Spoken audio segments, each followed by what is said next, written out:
Las cicatrices de la guerra se van borrando lentamente con la reconstrucción de una nueva Alemania unida.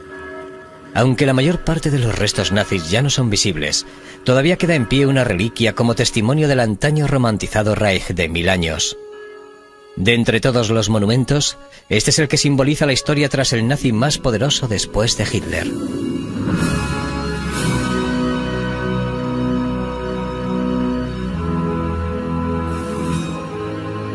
El nido del águila, Obersalzberg, la joya de la corona del Tercer Reich. Fue construido por Martin Bormann como un refugio en el campo para Hitler, un trono desde el que el dictador pudiera otear sus dominios. Era 1944. En primera línea los soldados alemanes luchaban para detener a los ejércitos combinados de más de 5 naciones. Todo concluiría en menos de un año, pero en el palacial refugio de Obersalzberg hay motivos para celebraciones.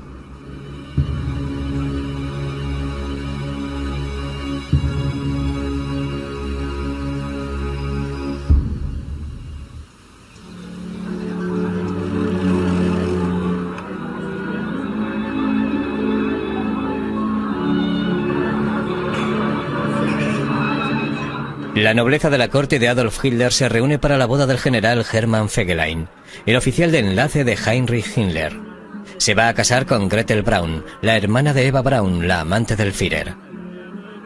Es un día feliz para los recién casados. Nadie podía imaginarse que en menos de un año, Martin Bormann animaría a Hitler a ordenar que ejecutasen al novio por traición.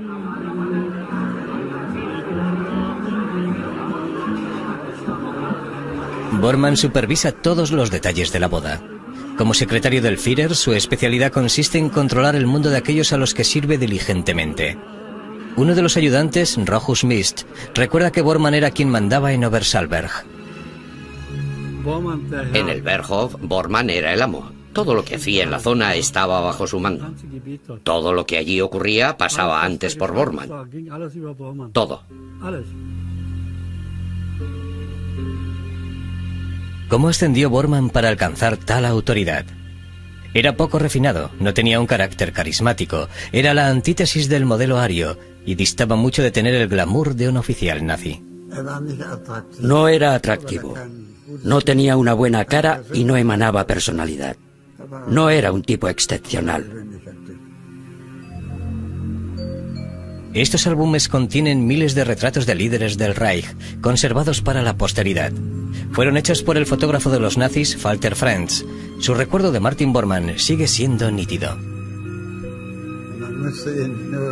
Uno tenía que respetarlo solo por su posición, no como modelo fotográfico. No era fotogénico. No se esforzaba por destacar. Prefería actuar desde un segundo plano como un hombre poderoso. Era posible fotografiarlo hablando antes con él. No era muy alto, pero tenía un puesto muy poderoso, y todos los hombres del partido tenían que tener cuidado con Bormann para que no los presentase bajo una luz negativa. Siempre existió la sensación de que no se podía confiar en él. Era un intrigante. La actitud general era la de cuidado con Bormann.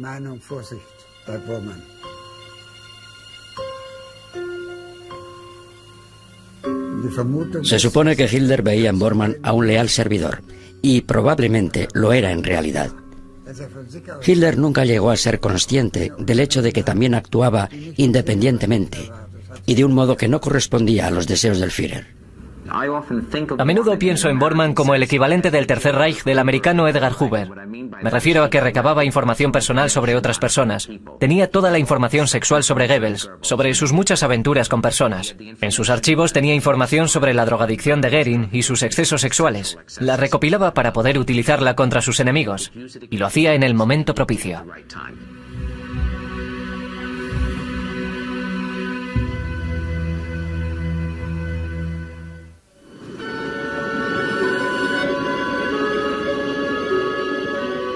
Martin Bormann nació en el pequeño pueblo de Halberstadt, justo cuando el mundo entraba en un nuevo siglo. Fue el 17 de junio de 1900.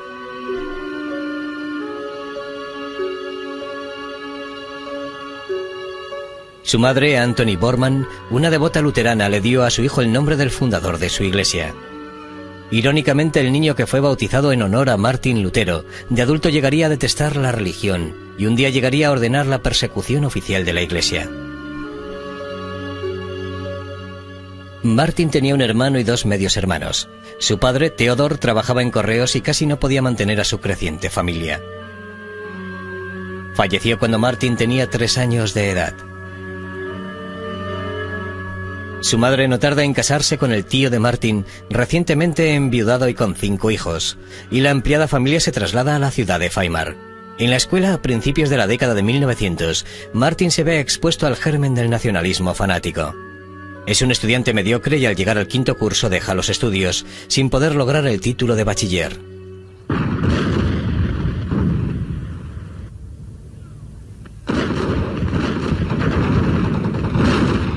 ...1914... El mundo se ve precipitado a una guerra en la que se sume Europa. En su último año, justo cuando Martin cumple 17 años, se alista en el Regimiento 55 de Artillería, y es ahí donde por vez primera demuestra su talento administrativo ganándose el respeto de sus superiores.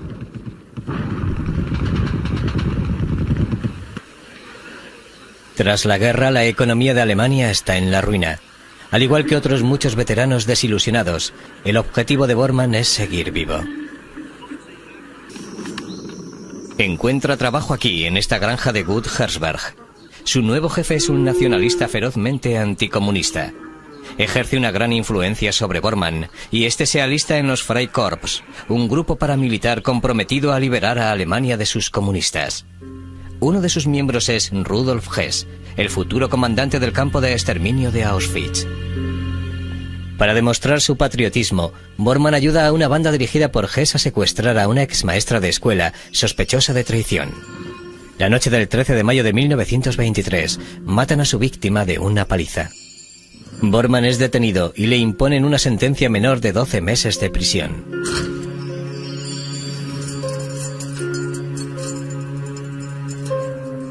En la cárcel sus opiniones políticas radicales se pronuncian más todavía. Será el año de mayor influencia de su vida. Al salir de la cárcel en 1927, Bormann se afilia al Partido Obrero Nacional Socialista Alemán. Reconociendo inmediatamente su capacidad organizativa, se hace con un puesto en el cuartel general del partido nazi en Múnich. Es allí donde conoce a Gerda Buch. Gerda es hija del comandante Walter Buch, uno de los presidentes del partido y amigo de Adolf Hitler de toda la vida. Para Bormann es una relación ideal. Se casan en septiembre de 1929. La boda cuenta con la honrosa presencia del líder del partido, que presta a los recién casados su Mercedes negro para la ocasión. Al entrar en la familia Buch, Bormann consigue la posición social necesaria para llegar al poder. La pareja se instala en Icking, una zona residencial de Múnich. Su primer hijo es un niño y Bormann le brinda a Adolf Hitler el honor de ser el padrino. Bautizan al niño con el nombre de Adolf Martin. Pero nunca me llamaron Adolf. En casa me llamaban Krönsi, el príncipe de la corona, el mayor, y luego Martin. En años posteriores la familia aumentaría con 9 hijos más.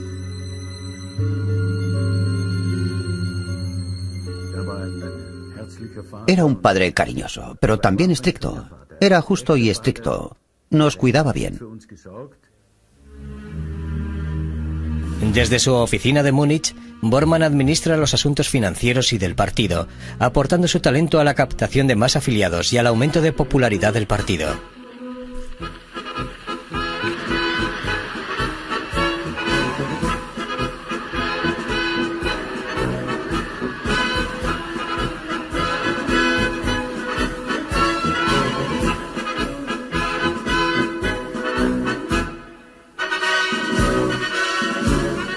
Las elecciones de 1933 llevan a los nazis al poder.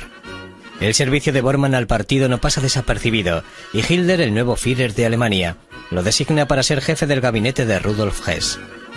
El nuevo jefe de Bormann es Rudolf Hess, un alemán nacido en El Cairo que pertenece a un selecto grupo de ministros pertenecientes al círculo más allegado a Hitler.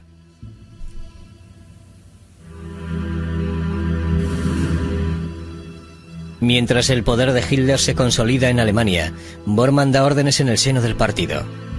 Sustituye las tradicionales oraciones diarias en los colegios por eslóganes nacionalsocialistas. Bormann aprueba la retirada de los judíos de distintas prácticas profesionales. Finalmente los obligará a llevar una estrella amarilla que los identifique.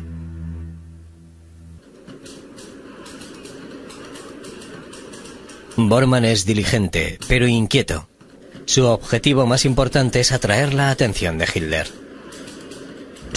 Dentro de la capacidad de Bormann para admirar a alguien, creo que realmente admiraba a Hitler.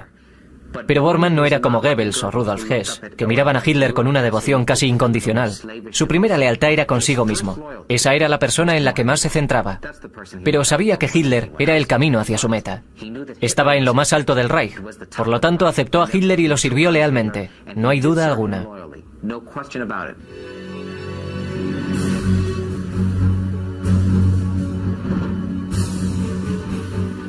En 1935 Martin Bormann empieza a construir el refugio de Obersalberg.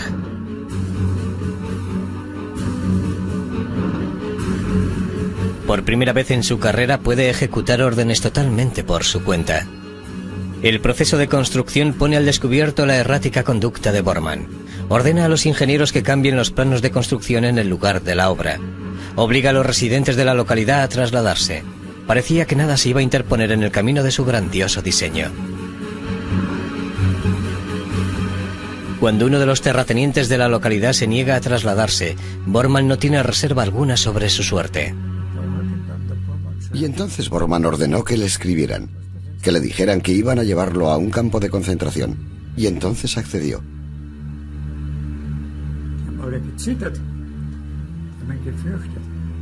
Todo el mundo temblaba de miedo. Cuando algo no le gustaba se ponía como un loco. Siempre llevaba una fusta consigo y golpeaba a cuantos le rodeaban.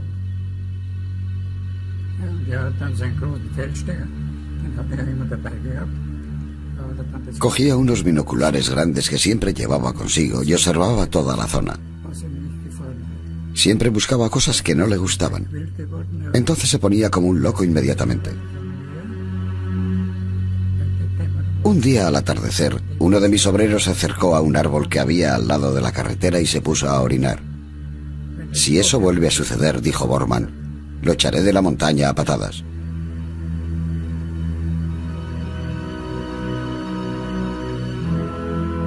El complejo daba una sensación de extravagancia. Sin embargo, algunas estructuras, así como el laberinto de búnkeres subterráneos, le daban más aspecto de fortaleza que de un refugio en el campo.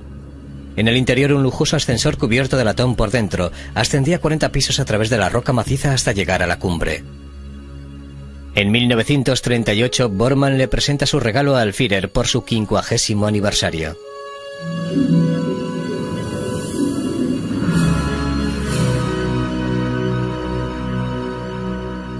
En la cima del pico más alto se encuentra la Kelsteinhaus. Sería conocida como el Nido del Águila.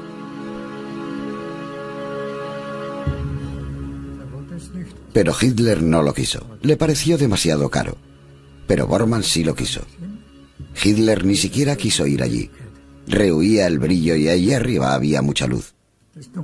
La oscuridad era lo que le gustaba. Lo que no le gustaba era tener una luz encima. Solo Bormann quería eso. Bormann trata de apaciguar a Hitler. Un día, cuando Hitler está mirando desde el patio Berghof, comenta casualmente que un chalet que hay abajo estropea lo que de otro modo sería una vista impecable. Bormann compra rápidamente a sus ancianos propietarios y derriba la casa. La próxima vez que Hitler admire la vista, verá vacas paciendo en aquel lugar.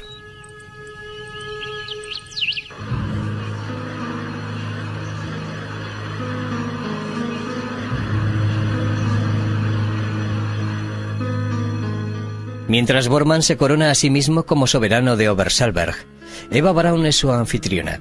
La amante y el manipulador, ambos seducidos por el centro de suprema autoridad, mantienen una tensa relación. Pero en su búsqueda del poder, Bormann es prudente con Eva Braun. Sabe que puede competir con él triunfalmente para conseguir la atención de Hitler.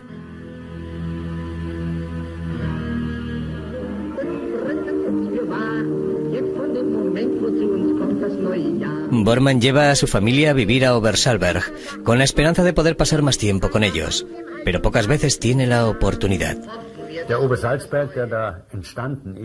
El Obersalberg fue creado como una especie de Camp David. Para nosotros los niños fue una época muy feliz. Teníamos a nuestros compañeros de escuela. Los niños con los que jugábamos eran los hijos de los empleados de allí. No teníamos restricciones. Podíamos hacer todo tipo de cosas.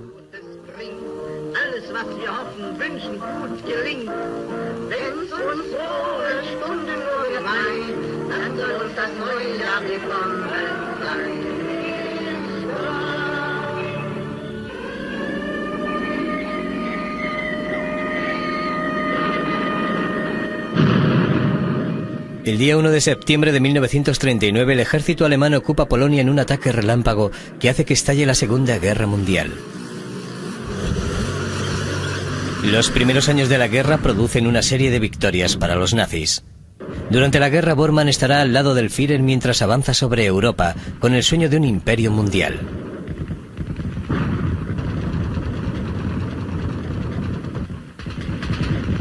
En 1941 las bombas alemanas caen sobre Londres hasta obligar a los británicos a aceptar una tregua. Son los mejores momentos de la Alemania nazi. Los hombres del círculo de allegados de Hitler están embriagados por su propio éxito. Sin embargo, el segundo de Hitler, Rudolf Hess, se siente alienado. La dirección de los asuntos del partido nazi lo ha desilusionado, y su ausencia es evidente en las reuniones de alto nivel. Bormann se ofrece a ocupar su puesto y representar a Hess y a su gabinete. Hitler acepta, convirtiendo a Bormann en uno de los hombres aptos para tomar decisiones en el Reich. A partir de entonces, Bormann se dedicará por entero a Hitler, reduciendo su vida familiar a cartas y visitas ocasionales. Bormann aparta sutilmente a Hess, creando una desagradable tensión entre ellos deliberadamente. Incómodo en el dominio de Bormann, Hess rehúye ir a Obersalberg. Pero Rochus Mist recuerda una de sus pocas visitas. Fue el día en que Hitler recibió una respuesta a su exigencia de una tregua con Gran Bretaña. Fue durante una comida y el doctor Dietrich trajo un mensaje que decía: Mein Führer, los ingleses no aceptan. Entonces Hitler dijo: Dios mío, ¿qué más puedo hacer? Al fin y al cabo solo me queda ir allí y arrodillarme ante ellos. Y aquella fue la señal para Hess. Pero Rudolf Hess cree que puede convencer a los británicos para aceptar un pacto de paz con Alemania y decide tomar la iniciativa. El 10 de mayo de 1941 Hess vuela en solitario a través del Canal de la Mancha hasta Gran Bretaña. Si su misión tiene éxito, recuperará el respeto de Hitler y recuperará su posición. Hitler no sabe nada sobre el plan de Hess, y cuando la noticia llega a Obersalberg, Hitler se pone furioso. Tras la marcha de Hess, en el Berghof se vivieron momentos terribles. Hitler no apareció durante casi 2 días. Dicen que Hitler dijo: no lo entiendo. ¿Cómo puede hacerme esto ese hombre? Aquel era el momento que Bormann había estado esperando. Se ofrece voluntariamente a investigar a fondo el asunto y empieza a indagar entre el personal de Hess. Hess había ordenado a sus hombres que guardaran silencio y eso fue lo que hicieron. Los adjuntos, el sirviente... Al fin y al cabo, el sirviente de Hess lo había organizado todo. Se había encargado de todo. Que yo sepa, Bormann ordenó que todos aquellos que estuvieran involucrados o hubieran guardado silencio fueran llevados a campos de concentración. Pero, por otro lado, es probable que Bormann estuviera muy satisfecho con que hubiese ocurrido aquello con Hess porque se convirtió en el canciller del partido. Al concluir la investigación, Bormann le sugiere a Hitler que declare loco a Hess y que ordene que lo fusilen en el acto si regresa. Una vez eliminado Hess, Bormann ocupa el recién creado puesto de canciller del partido. El otrora funcionario ha avanzado hasta la primera línea de política del partido. Para Hitler es una mina de información. Su magistral control burocrático está consolidando su ascenso al poder. Sin su aprobación personal de planeamiento, nadie puede ver al Führer. El nuevo puesto de Bormann crea resentimiento entre los generales de Hitler. Para ellos, Bormann siempre será un oficinista poco refinado y sin educación. Solíamos decir que el jefe no tenía un buen consejero, no tenía con él al hombre apropiado. Eso era lo que decíamos entre nosotros, los camaradas, sobre todo los mayores. Habíamos estado con el Führer desde antes de su llegada al poder. No era el hombre apropiado, realmente no lo era. Desde el punto de vista de Hitler puede que lo fuese como trabajador leal y diligente, pero no como consejero. No era el hombre apropiado. A finales de 1942, en el frente ruso de Stalingrado, el sexto ejército alemán es rodeado y se ve obligado a rendirse. En el imperio nazi está cambiando la marea. Irónicamente, elevará a Martin Bormann al puesto de mayor poder de Alemania después del Führer. Después de Stalingrado, cuando los nazis tienen que huir derrotados de Rusia, Hitler se convierte en una especie de recluso. Empieza a pasar toda la noche en vela y a tomar más fármacos. Si Hitler no hubiese tenido a Bormann, podría haberse desintegrado mucho más rápidamente. La guerra podía haberse terminado mucho antes. Aún así, Bormann mantuvo las cosas como estaban. Hitler asciende a Bormann a secretario del Führer, al mando de todos los asuntos de Estado. El título es un mero formalismo. Bormann ya tenía el control de todos los asuntos domésticos del Reich.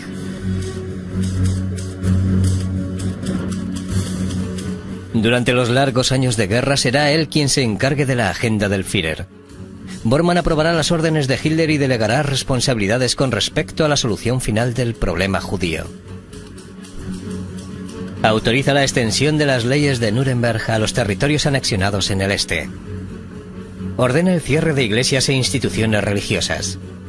Concede a la SS jurisdicción sobre polacos, rusos, judíos y gitanos en los territorios ocupados. Exige trato duro con los prisioneros de guerra. Dirige a las Volkssturm, prolongando la guerra movilizando a todos los hombres aptos entre 16 y 65 años. Desde su gabinete se ejecutan órdenes que destruyen a comunidades enteras. Es tan culpable y tan responsable de las muertes de judíos, gitanos, homosexuales y eslavos como Himmler y las SS. De un modo distinto, él es el poder que hay tras el Tercer Reich en ese sentido. Aquellos individuos sin rostro que hacían que funcionara tan bien. La culpa principal no solo del holocausto de los judíos europeos, sino también de la guerra de aniquilación contra los eslavos, contra los gitanos Sinti y Roma y contra todos los otros que estaban incluidos en aquella lista.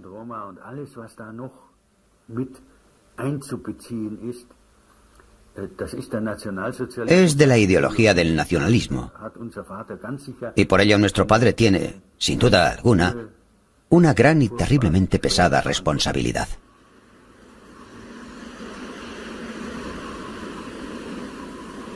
El secretario también dirige la vida privada de su líder. Compra hogares privados para Hitler, como este, y mantiene cerca su propia residencia. Controla los gastos personales de Hitler, así como los de su amante Eva Braun.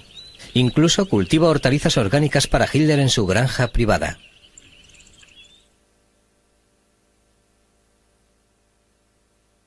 Cuando Hitler padece insomnio, Bormann encarga grandes dosis de fármacos. Hitler depende no solo de sus medicamentos, sino también de su leal sirviente. Bormann filtra informes del campo de batalla susurrando solo lo que el Führer quiere oír, influyendo en él para que tome decisiones irracionales.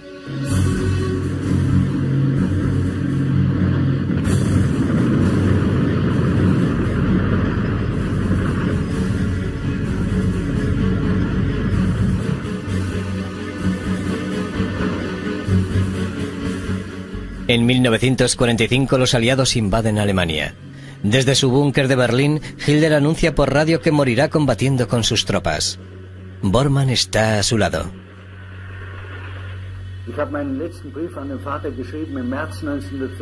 Le escribí la última carta a mi padre en marzo de 1945. También recibí una respuesta que en aquel momento solo fue una imagen para mí. Incluso un león moribundo puede dar terribles golpes con sus zarpas. Eso es lo que escribió.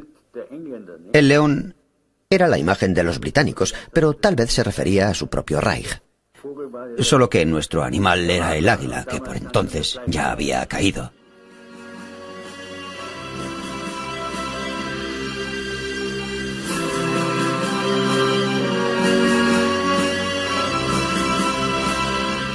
Cuando los americanos llegan a Obersalberg, reducen el castillo de Bormann a escombros.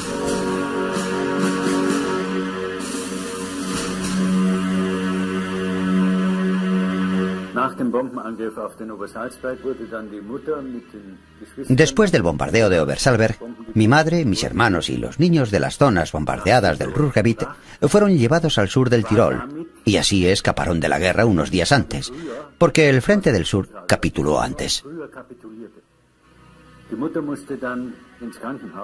Luego mi madre tuvo que ir al hospital. Tenía cáncer. Y cuando se dio cuenta de que no mejoraría, le pidió al sacerdote católico del hospital que se encargara de sus hijos.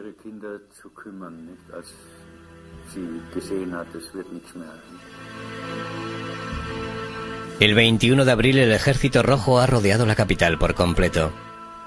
La batalla final de Berlín está a punto de empezar. Capturar a Hitler sería el máximo premio. Bormann nota cómo le aprieta la soga el cuello.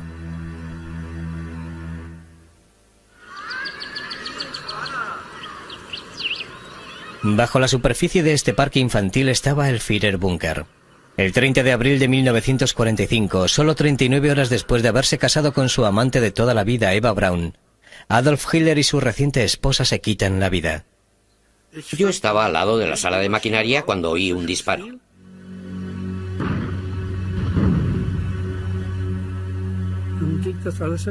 Luego todo sucedió muy rápidamente.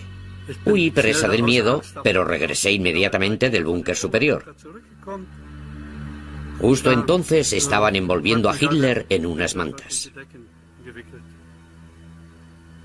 A Rochus Mitch, uno de los últimos supervivientes del búnker de Hitler, le ordenan que dé la noticia al mundo exterior. Y entonces fui corriendo al nuevo Reichskanzlei, al oficial al mando, y le dije: el Führer ha muerto.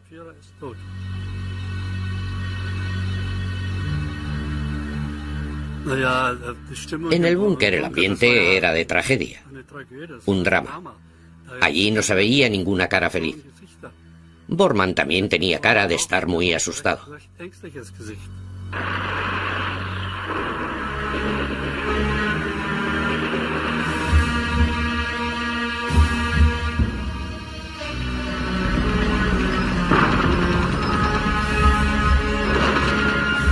Tras la muerte de Hitler, Bormann, antaño temido por todo el Reich, es ahora ignorado por todos en el búnker. Bormann estaba muy nervioso y estaba tratando de ponerse en contacto con los generales. Pero a ellos no les importaba. Estaba bastante solo. Tras la muerte de Hitler, Bormann no significaba nada.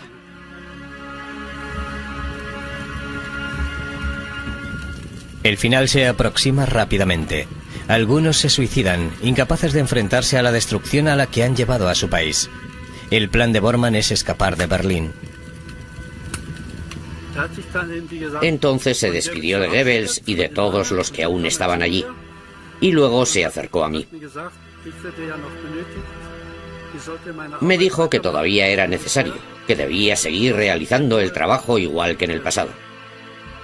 Te deseo lo mejor, hijo, me dijo adiós. Llevaba un abrigo negro de piel. Bajo el abrigo llevaba su uniforme de camuflaje. Fue así como abandonó el Reichskanzlei. Bajo la lluvia de bombas y fuego de artillería, los túneles del metro de Berlín son la única salida.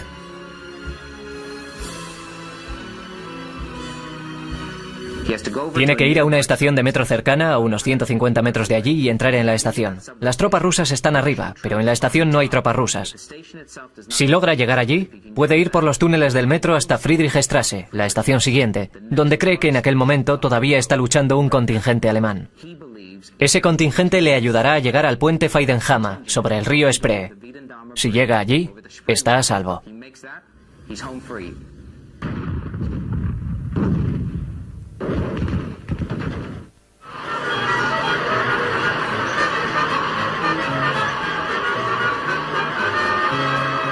Es el 8 de mayo de 1945. La guerra ha terminado.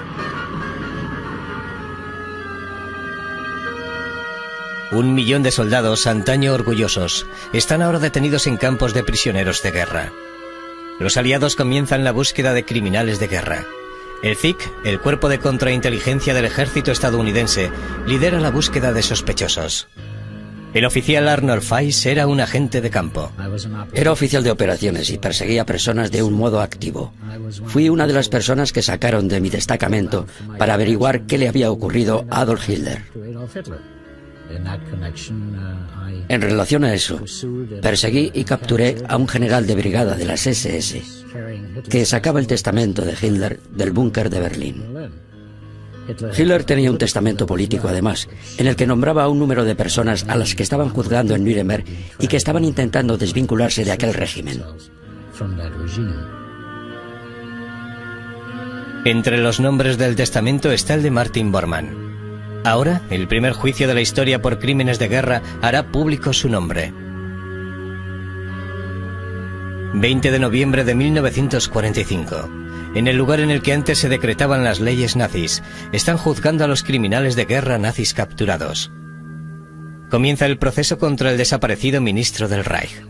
Erich Kenka, el chofer de Hitler, estaba con Bormann cuando escaparon del búnker. ¿Qué día vio al acusado Martin Bormann por última vez?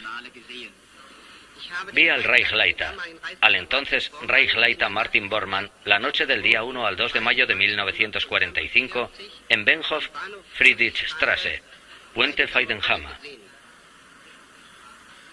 El tanque hizo explosión exactamente en el lado por el que Martin Bormann, Reichsleiter Martin Bormann, iba caminando.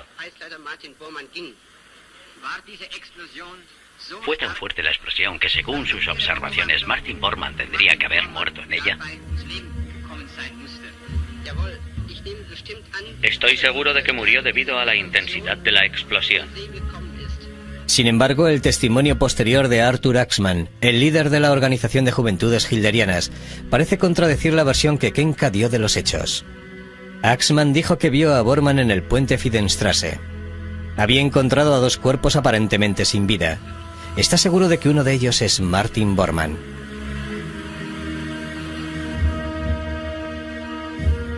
A pesar de los testimonios, no se encuentra ningún cadáver. La gran pregunta era, ¿dónde está? Y al mismo tiempo la confusión. ¿En qué asuntos estaba involucrado? ¿En qué asuntos se involucró? Sobre él pendían 4 acusaciones: preparativos para una guerra de agresión, crímenes contra la paz, crímenes contra la humanidad y crímenes de guerra. El tribunal sentencia al acusado, Martin Bormann, de los cargos que pesaban sobre él y por los cuales ha sido condenado a morir ahorcado.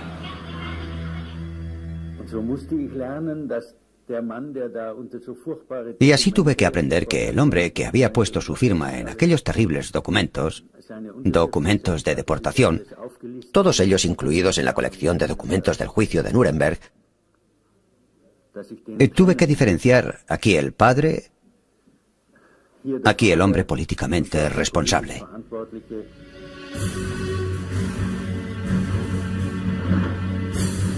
Tras el juicio se pegan pasquines de búsqueda por toda Europa y se asignan agentes americanos a la caza del hombre. Pero Bormann no aparece en ningún sitio. Durante los años siguientes, Bormann será visto en todos los rincones del mundo. Ha nacido el mito de Martin Bormann.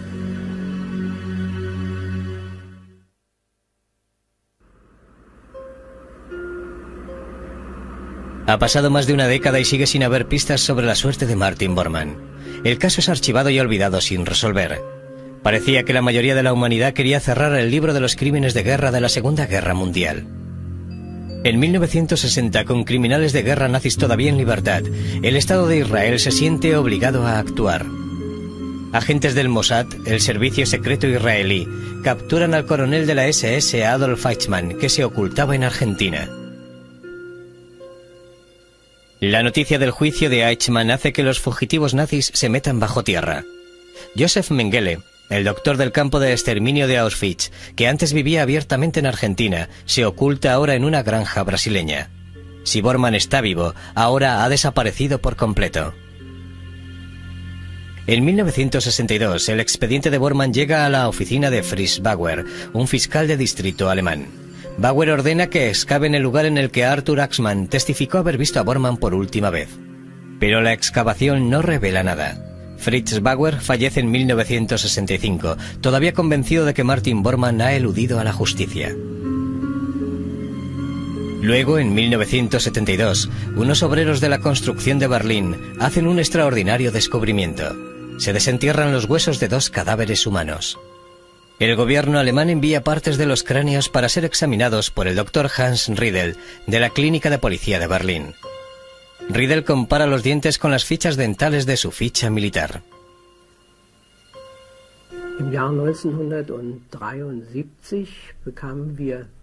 En el año 1973 recibimos los documentos concernientes al descubrimiento de Martin Bormann.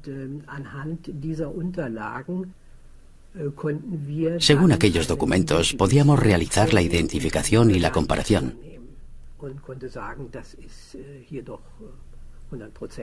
Pudimos determinar que la certeza era casi del 100%.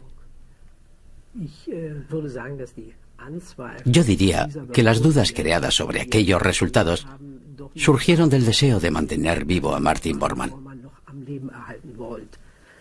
Creo que los alemanes tenían un incentivo para cerrar el caso. Nunca fueron agresivos en la búsqueda de criminales de guerra nazis, y Bormann era de ese tipo de cuestiones que para ellos era una molestia. En 1984, Gerald Posner estaba investigando en Buenos Aires, examinando fichas de la Policía Federal en el interior de los archivos del Estado. Sobre una mesa, a unos 3 metros, vi un expediente que, según recuerdo, tenía unos 25 o 30 centímetros de grosor, y marcado sobre ello ponía Bormann, Martin. Como un tonto le pregunté a la Policía Federal si podía ver aquel expediente. Hoy me acercaría e intentaría cogerlo a ver si me detenían y lo abriría. La respuesta fue no, por supuesto. El acceso a dicho expediente sobre Martin Bormann no solo fue prohibido por el gobierno argentino, sino que su existencia fue negada oficialmente.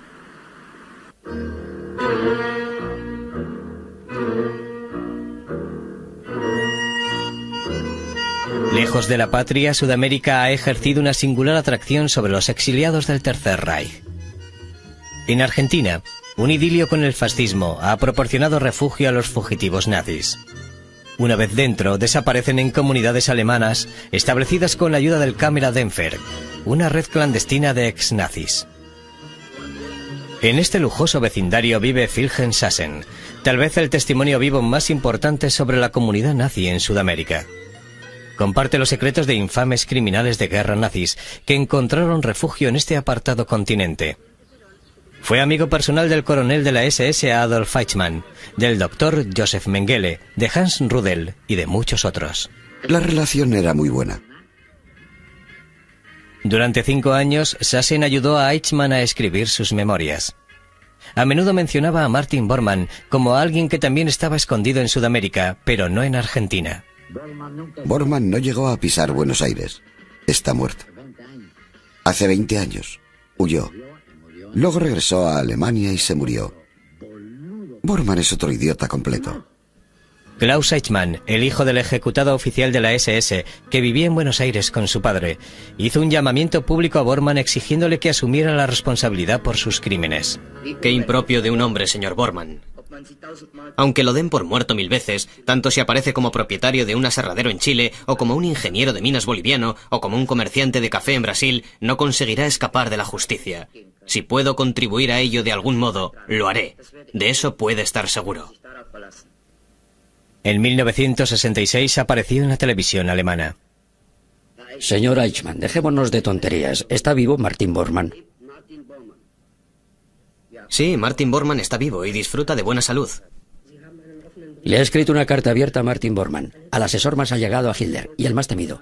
¿Podemos llegar a la conclusión de que tiene la absoluta certeza de que Martin Bormann todavía vive? Sí, Martin Bormann está vivo. Vive en Sudamérica. En Paraguay, en 1993, se hacen públicos unos expedientes policiales sobre Martin Bormann. Según dichos expedientes, Bormann falleció en Asunción y fue enterrado en una tumba sin nombre en el pueblo de Ita. El doctor Hugh Thomas manifiesta serias dudas sobre las conclusiones de la investigación alemana con respecto a los huesos desenterrados en Berlín. El cráneo de Bormann se encontraba al igual que todos sus huesos en arcilla roja. Cuando se tiene arcilla roja envolviendo el cráneo, ese cráneo estaba al lado del cráneo de Stumpfegger. Y sin embargo, el cráneo de Stumpfegger se encontraba, al igual que todos sus huesos, en arena amarilla. La tumba era de arena amarilla. En esa parte de Berlín no hay arcilla roja, ni en ninguna parte de Berlín que yo sepa. Y he vivido allí. Por lo que, en esencia, tenemos una situación muy peculiar en la que tenemos arcilla roja en un cadáver, salpicando todo el cráneo, de hecho envolviendo el cráneo, y sin embargo esa arcilla roja no se ve en ninguna parte del entorno. Se sabe que hay arcilla roja en Ita, en Paraguay. Y de hecho es allí donde el expediente de la policía de Stroessner sugiere que estaban presentes en el entierro de un hombre que pensaban que era Bormann.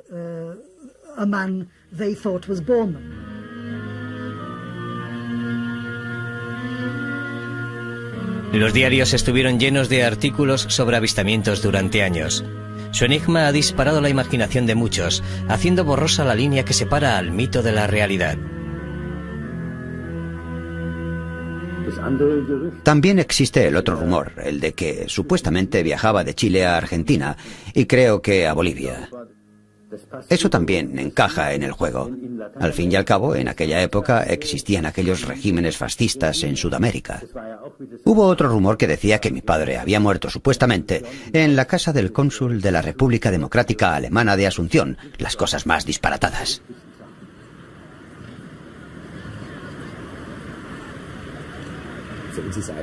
Nos resulta relativamente difícil imaginar que si, de algún modo, Bormann hubiese sobrevivido, no hubiese encontrado forma alguna de hacer llegar algún mensaje a su familia, con un número tan elevado de hijos.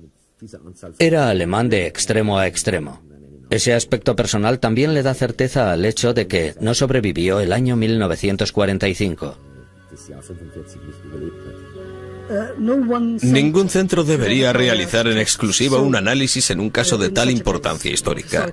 La presión para reconstruir imaginativamente ciertos aspectos del caso es demasiado grande para permitir la intervención de la posibilidad.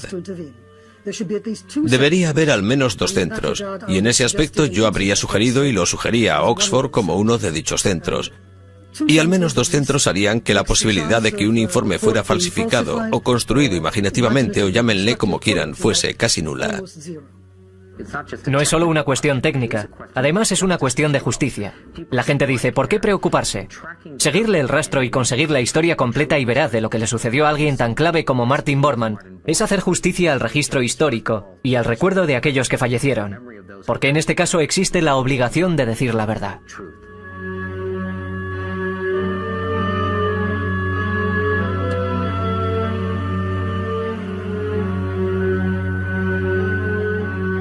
En Alemania, los resultados de la prueba de ADN son concluyentes y el caso ha sido cerrado oficialmente. Sin embargo, incluso hoy algunas de las preguntas más importantes siguen sin respuesta. Y para muchos el misterio de Martin Bormann, el ministro más importante de Hitler, seguirá siempre sin resolver.